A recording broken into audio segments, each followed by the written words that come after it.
the principle that equality before the law means exactly that, equality before the law. President, Prime Minister, Minister, parliamentary, businessman, policeman, we're all citizens first before we're anything. And that therefore, when we get into problems of wrongdoing, we should face the consequences. We have a particular problem in Ghana. That is that every time a prosecution is mounted against a high-ranking official, you hear the cry, witch hunting. And it has become a way of protection for senior political figures. So we've now had to devise a particular response and mechanism.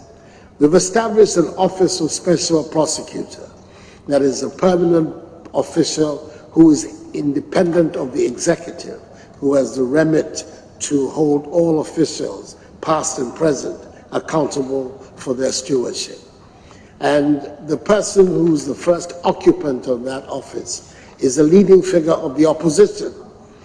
Was a former Attorney General in the government of President Atta Mills, a leader who was my opponent in previous contests for political power. And that is therefore, and this is a person who has an extremely high reputation for his stance on corruption and as a figure of integrity.